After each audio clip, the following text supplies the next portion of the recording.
Ben ritrovati dalla redazione. Gravissimo incidente mortale nel pomeriggio di ieri in autostrada nel tratto dell'A4 compreso tra Latisana e Portogruaro in direzione Venezia.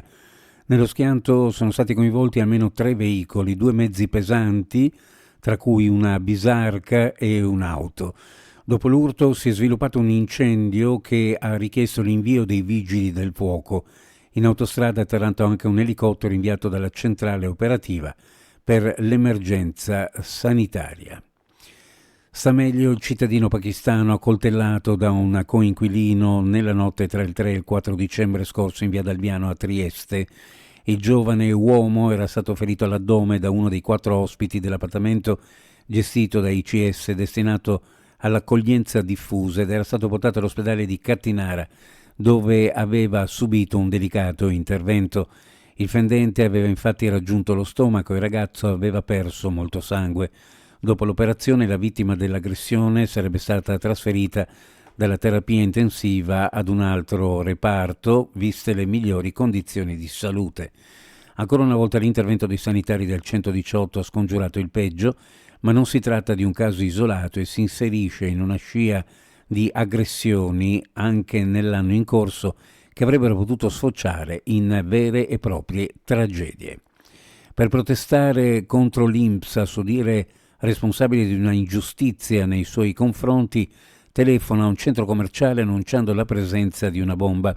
Un supermercato viene evacuato, ma nel frattempo il comandante della stazione dell'Arma riconosce la voce e fa confessare l'autore del procurato allarme.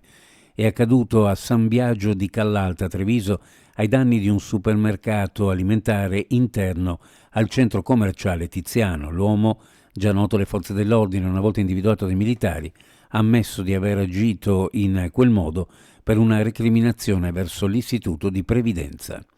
Con i colleghi sloveni e croati si collabora giornalmente perché ci sono scambi tra le polizie che sono molto proficui non solo per il contrasto dell'immigrazione clandestina, ma anche contro lo sfruttamento dei migranti che giungono in questo territorio.